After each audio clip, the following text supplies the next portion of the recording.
Hey, what's going on, guys? This is AndrewChicken, and welcome back to another video, and this is a very special video because, well, I have created a balance patch for Deadlock that has actually been implemented into the game thanks to the wonderful modders over at glutensnake's channel, who I'm collaborating with for this video. And glutensnake will have the actual gameplay matches that were played with a bunch of Eternus players and a bunch of Initiate players of this actual patch. And I'll be covering the actual changes here and my thought process behind why I did the things that I did in this update. So this has been a very special project, a month in the making, and I'm really excited to share it with you guys. So if you enjoy, make sure to drop a like on the video and subscribe so you don't miss out on any future videos from me. And with that being said, let's get straight into it. So a link to the patch notes will be in the description down below, and I actually have a couple of different drafts here. So the final draft is what actually made it into the patch. This is what they were able to make with the modding skills and the modding capabilities that they have.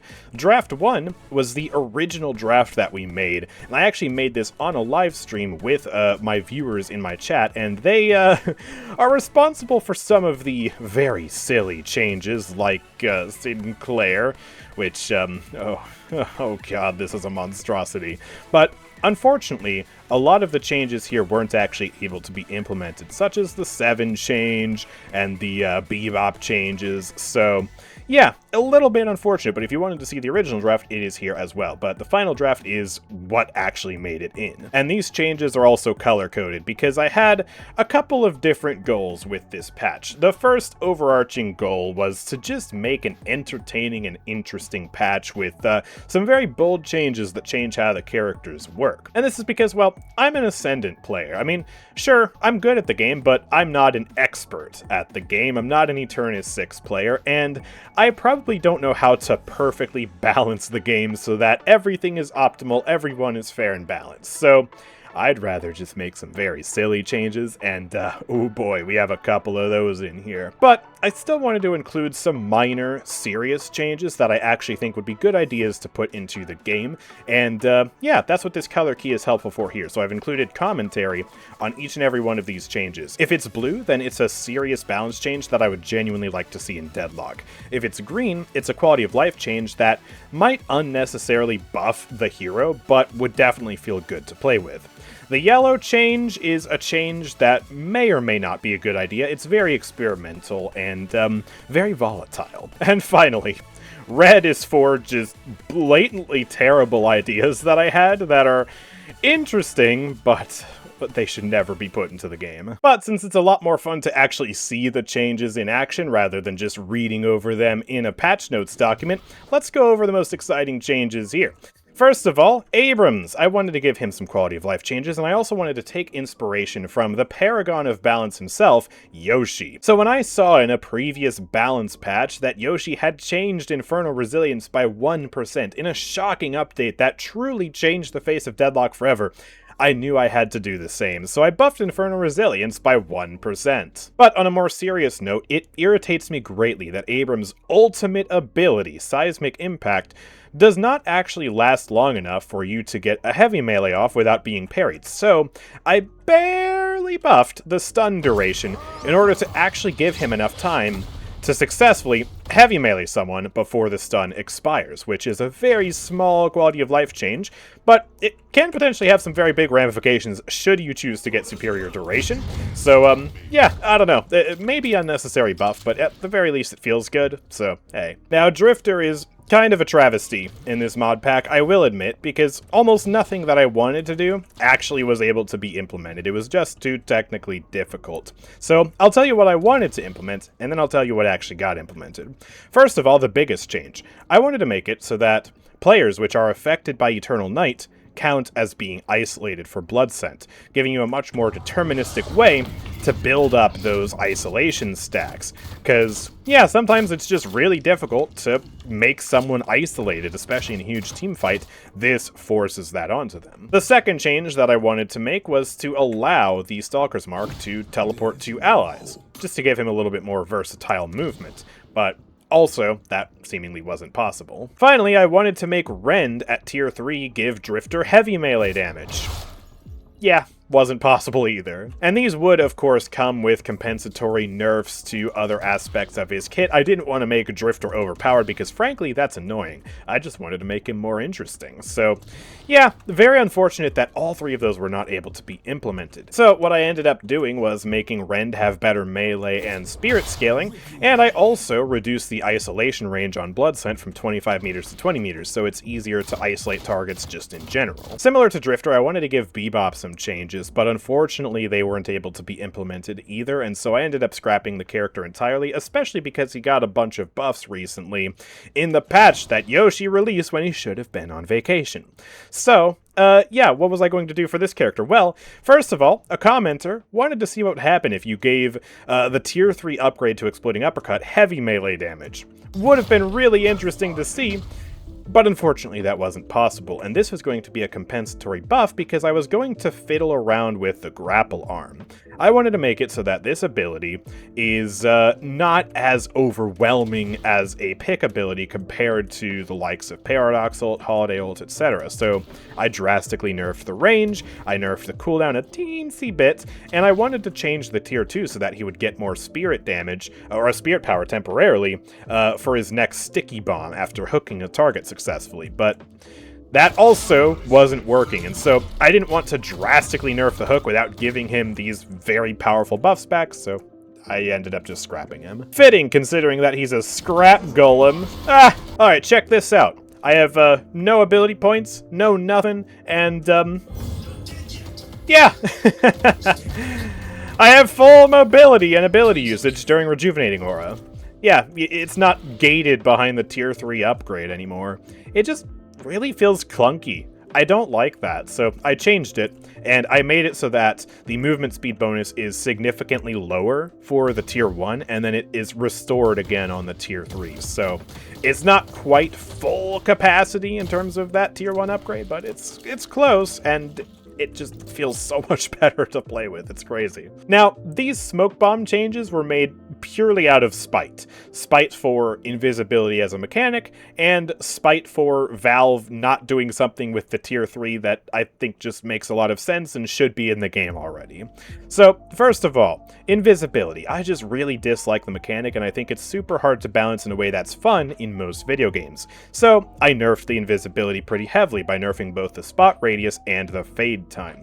But I gave some slight buffs to compensate to the tier 1 and tier 2 upgrades, more lifesteal, and also I switched some of the sprint speed to move speed. You can't quite tell on the description because, you know, the UI is finicky, but yeah, it feels a little bit better to play around. But then the tier 3.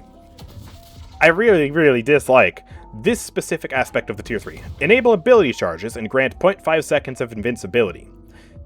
However, you still only have one charge unless you actually go and buy extra charge. And I mean, who's buying extra charge on Haze?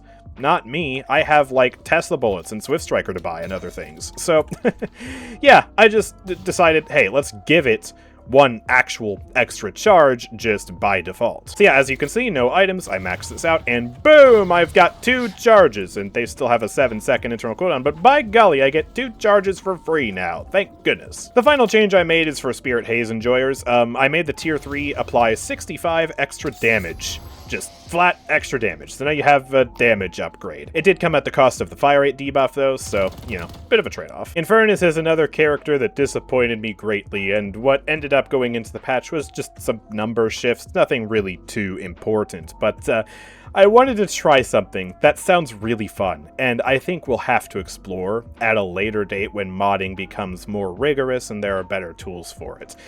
I wanted to make him apply Afterburn with melee attacks. I wanted to make him do like 30% for a light melee and 60% for a heavy melee.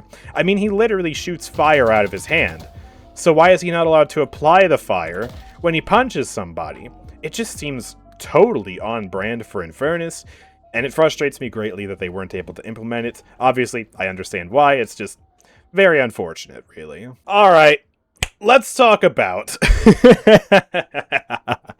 the best or worst change of the update. The Thunderdome. Boom! This is the new frozen shelter. It is now a burger boxing arena. This ability is so silly. I made it so that all allies and enemies inside the dome are not able to use their abilities or shoot. They are only allowed to punch, and they deal double punch damage. And before you ask, can I just parry and then stun the other person and then it's no big deal? Well, you can parry the damage, but they won't get stunned. It is just insane. Pedal to the metal, max just punching. And it is so hilarious and such a bad idea for a real patch. But for a silly balance patch such as this one, it was amazing. So, yeah. Burger boxing is extraordinaire. Oh man, it's incredible, truly. Serious face is on now. We're going from an immensely silly change to an immensely serious change. Lash, I have given the best quality of life features you've ever seen. First of all, the tier 1 grapple now gives you +1 charge. Oh, it feels amazing. Look at that. It is, yeah, it's just, you don't have to buy extra charge now if you don't want to. Simple as that. And you can buy extra charge as well, and then you have 3 charges, and that's, you know, it's fun. Mobility, yay. The second very serious change is that I tweaked the attack angle of Flog.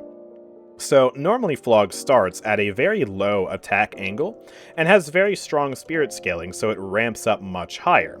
I've basically brought those two extremes and moved them tighter. So you start out with much higher attack angle, but the spirit scaling is weaker. So in effect, by the mid to late game, you won't notice a difference. But in the early game, the Flog will just be that little bit more reliable, because there are a lot of cases when you're playing Lash where in the early game, you'll miss a Flog that just feels like it should have hit.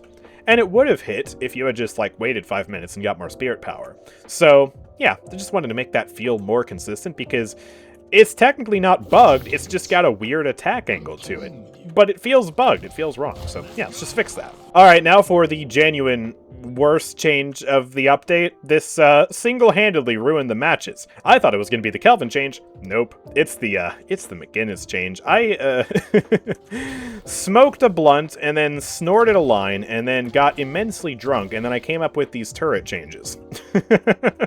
And then I presented them to my stream chat when we were workshopping the patch, and everyone was like, you know, that's probably fine. It was not fine. So a problem that I realized with the mini turrets is that they often just explode. If there's an AoE character or a single 7 player on the enemy team, your turrets are not real. No matter how hard you build for them, you're only going to get a couple hundred damage out of them because they explode instantly.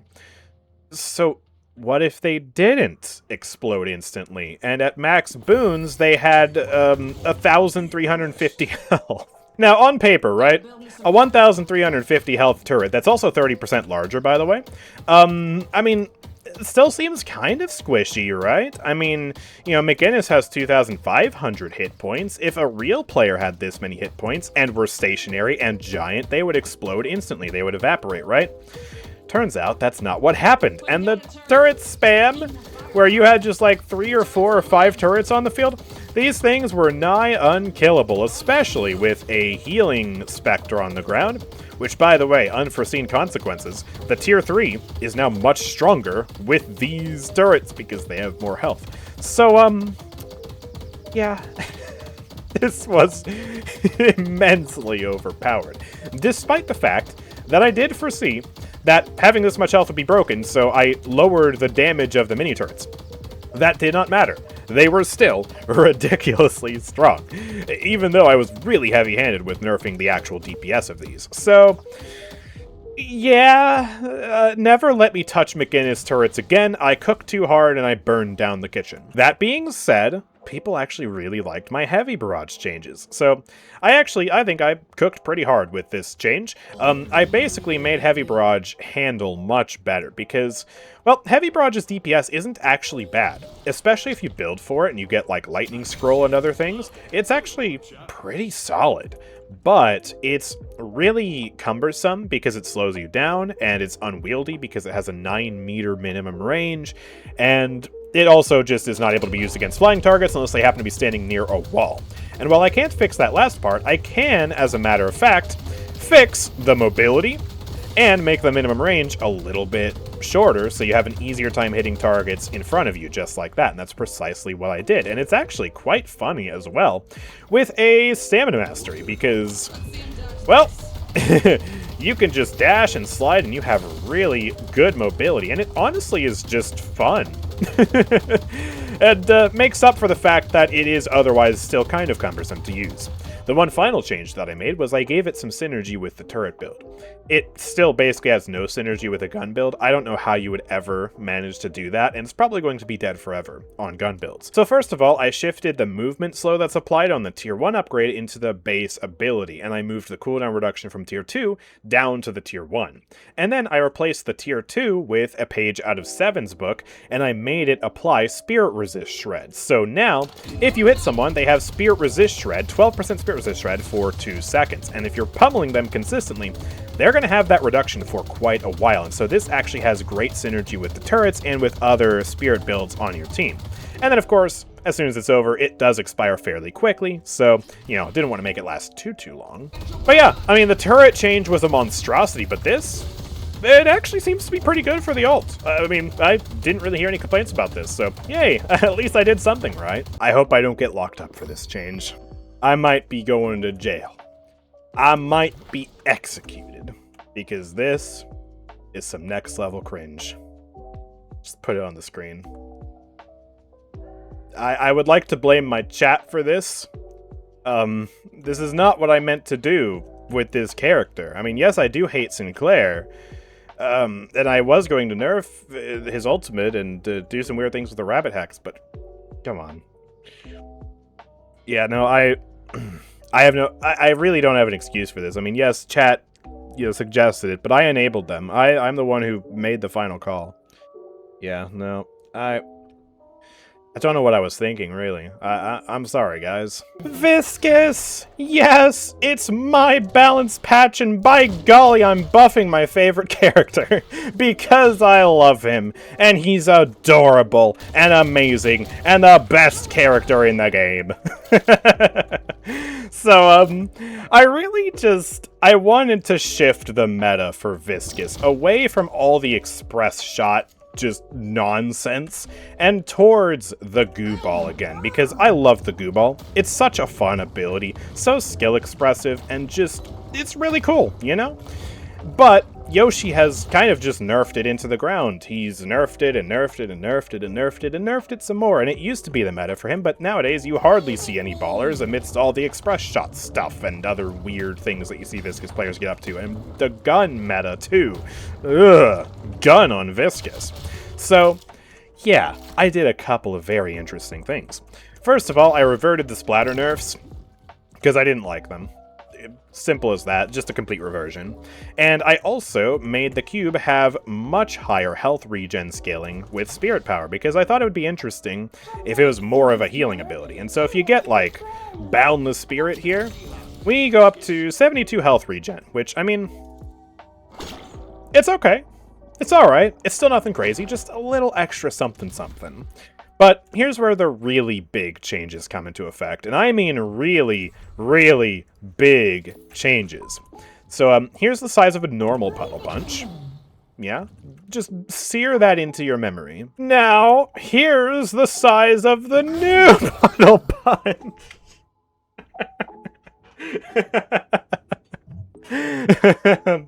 So, I had a silly idea. I decided that I was frustrated by the fact that half of rapid recharge is utterly useless on this character. I mean, sure, you can get 2 bonus ability charges, but the 20 bonus spirit power goes completely to waste, because normally Puddle Punch does not have a spirit scaling component.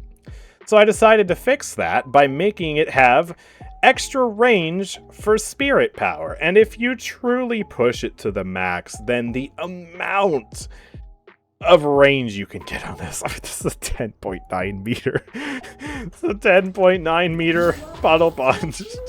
It's a bit ridiculous. And I knew it could get out of hand. So I tried to be conservative with the number. I mean, this is 0.02 scaling.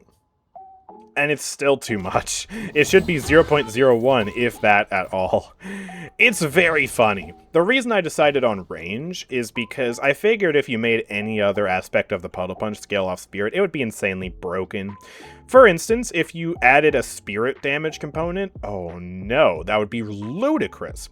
And if you made the knockback scale with Spirit, it would break the character, it'd break rollouts, it'd be really wonky. So I figured the only thing that I could have a Spirit scaling component is the range. And I mean, it's pretty funny. But yeah, maybe it doesn't actually need a Spirit scaling component. Maybe it's just fine the way it is. Oh, and I forgot to mention, I also did the same thing on Lash. So should you choose to, you can have a really, like, large grapple now. But, like, Bound the Spirit in Greater Expansion is still only, like, plus 4.55 meters of range, which, I mean, it's nice. It's not as funny as Viscous, but it is nice, I guess. Nothing really more to say about it. Back to Viscous, though. I buffed the crap out of the goo ball, and, yeah, it's pretty insane to say the least, although most of the changes I did are actually just reversions of nerfs that he's gotten to the goo ball at various stages throughout the past year. So I slightly buffed the cooldown by 5 seconds. I slightly buffed the duration by 1 second. I slightly buffed the damage scaling. That was a new change. I slightly buffed the radius. That was also a new change. And then I slightly buffed the duration and damage of the tier 1 and tier 2. And by slightly, I mean like 8 extra damage, 1 extra second of duration. But combined, all of these buffs create a very strong goo ball, and it was a treat to see one of the best Viscous players in all of NA play with this goo ball. It was very, very fun indeed.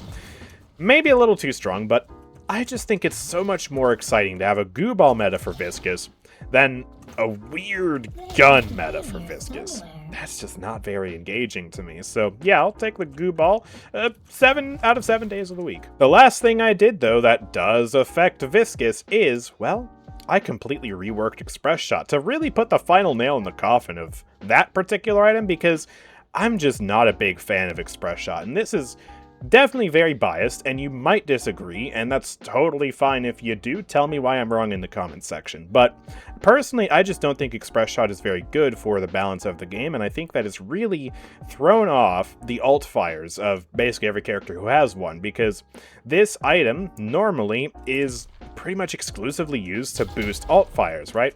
Viscous is alt fire, Shiv's alt fire, Yamato's alt fire, and Paradox's kinetic carbine. And you don't really see it on most characters who just have primary fires, because think about it. Why would a character like Haze ever want Express Shot? It makes you fire a second bullet that does more damage, but if your bullet is only doing 9 damage, then you're getting like 9 extra damage every 8 seconds? That's terrible. And so you'd maybe use it on a character like Abrams, but even then, there are just far more consistent and better ways to get more damage, like Point Blank and Hunter's Aura. So it really is just kind of a bad item, and it's also caused alt fires to receive a lot of nerfs, and Express Shot itself has received numerous changes to try and make it work. I just don't think it really is that good of an item design, so I removed it. And what I replace it with, I'll admit, not the most inspired thing, but I figured it'd be interesting to try. A 200% bullet velocity item, because, well, why not? If you want to bullet velocity max and turn any character into a hit scan, sure, this item is for you, and at least it has a place in the game that most characters can use, but really, it's going to be great on a character like Viscous or Kelvin, because they have really slow projectiles, and so, yeah, I mean, this actually feels pretty good. I mean, it's basically pseudo hit scan on these characters, and I mean, look at the alt fire. Bam! Bam! It's actually kind of funny. And, you know, this works with every shot, and it's, you know, much more consistent than old Express Shot. Doesn't provide as much of a damage increase, but what it also does is it gives you more fall-off range, similar to Sharpshooter, so you could theoretically also stack these two items and get more range, so there's synergy there too. It's an interesting idea. It was experimented with a little bit. Ultimately, probably not the best item, but, you know, I have an opportunity to see what happens if you push bullet velocity to the max. might as well try it. There are a couple more hero changes that I didn't cover. They're not that exciting, although they are eminently sensible, of course, and you can read about them in the patch notes down below. But I want to move on to items now, because I did some very silly things here, besides the express shot change.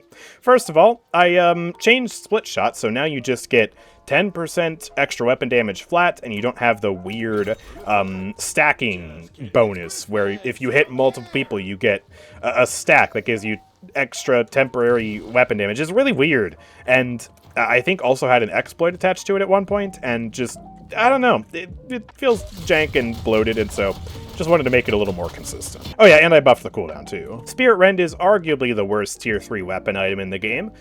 You could also argue Sharpshooter, and fair enough, but, you know, Spirit Rend kind of sucks too, so I decided to make the cooldown significantly lower. I also really wanted to give it a UI component, but sadly that just wasn't possible, because, like, it's really unintuitive. There's no UI component. You have no idea how many stacks are on the person, you have no idea what the cooldown is. It needs something like what Mina has for her love bites, an individual UI element that shows the cooldown and the amount of stacks and stuff like that on a per target basis.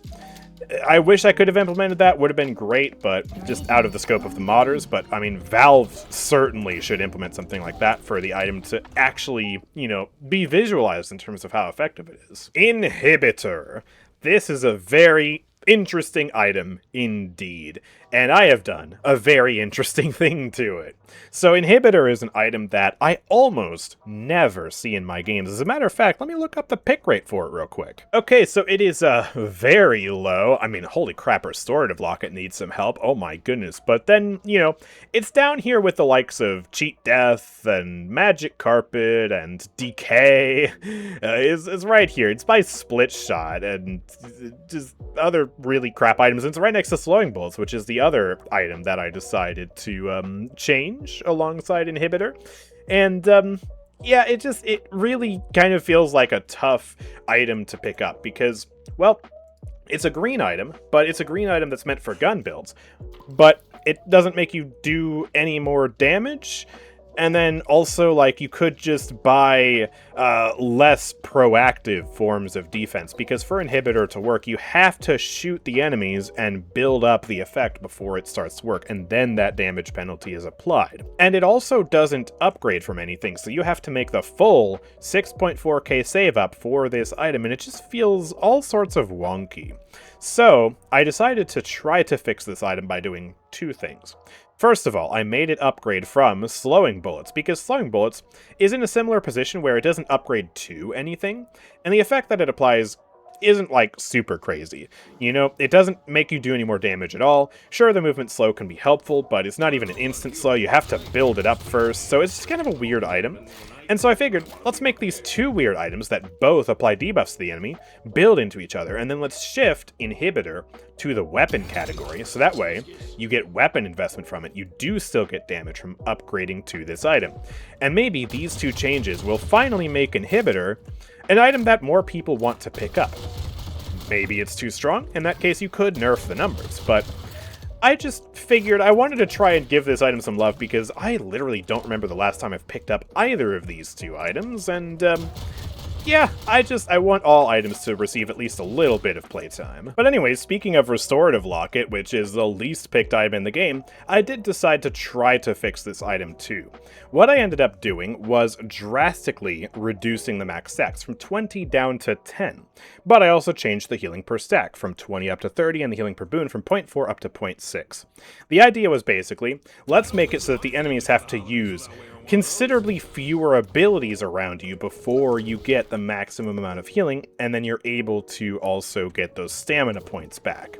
So I actually don't even know if anyone ended up buying this item. It is still an item that just goes so under the radar, but I at least wanted to attempt to fix it, and this seems like the right thing to do for it. Now, I feel quite vindicated, because I made a change to Counterspell, predicting that it wouldn't matter, and indeed, it did not, in fact, matter. Notice something about the Counterspell item on your screen right now? Something missing? Yeah, it no longer gives any spirit power, neither passively nor with the active component. And it didn't mean anything. It didn't matter at all. Not a bit. Nobody noticed. Nobody cared. People still bought Counterspell, countered Lash ult, and yeah, this item really is bloated. It does not need the spirit power. Just being able to parry an ability by itself is strong enough to make this item valuable. So yeah, I feel completely and utterly vindicated by this, and I'm so happy to see that. And honestly, Valve, feel free to do that to Counterspell if you want. Give it the Fortitude treatment, just completely rip one aspect of the ability away, and watch the items still be fantastic. Now, let's play another game of Spot the Difference. Look at the Tier 4 category, and tell me what's missing. You got it yet? It's an item that basically nobody uses. Yeah, it's Cheat Death. Cheat Death is gone. I just removed it from the game entirely, because I think it's an impossible item to balance. It's either going to be so trash that nobody picks it up except a couple of niche builds that are specifically exploiting it, or it's going to be so broken that absolutely everybody buys it. There was another item that was kind of similar called Soul Rebirth, I think it was. It was a very similar item that let you respawn a short distance away just a couple seconds later after dying, and it was so unhealthy for the game that they removed it. And I think Cheat Death is in exactly the same position, and so I removed it, and nobody really seemed to care. And finally, I did a funny thing to Magic Carpet, harkening back to the days when items were ridiculously bloated and offered like 4 or 5 different stats on every item. I just turned Magic Carpet into a stat stick again for the fun of it, and I also buffed the base ability of it. So yeah, this ability gives you 22% ability duration now. Is that almost as much as superior duration? Yes. Was it very broken and led to some very silly interactions? Also, yes. And it also gives you a ridiculous amount of spirit power, the same amount of spirit power as improved spirit, and it gives you 100 bonus health, and it gives you 6% ability cooldown reduction. Why? Because it's a silly item and nobody buys it, and so in my patch, I'm gonna make everyone buy it. At least the Eternus players anyways. The Initiates, they had no idea this was even an item in the game, but don't worry about that. Finally, yeah, I did make it also summon a little bit faster and move even faster, just because, yeah, it's fun. Yay, Magic Carpet gaming. And, yeah, I just wanted to end off on a very silly note by making one of the silliest items in the game even sillier. And yeah, that basically concludes my very ludicrously silly Deadlock balance patch. So let me know what you think about it in the comments section down below, and make sure you watch glutensnake's video about the actual gameplay of the patch, because that was very fun indeed. And, yeah, besides the McGinnis turret changes, which I was actually worried about, by the way, them being too strong. People actually did seem to enjoy the patch, ultimately. And, yeah, I'm especially happy that a very high-level Viscous main played my Viscous changes, enjoyed the Viscous changes. That was very gratifying indeed. But hopefully you guys enjoyed. If you did, make sure to drop a like and subscribe to the channel for more videos from me. And I will see you all next time. Peace out.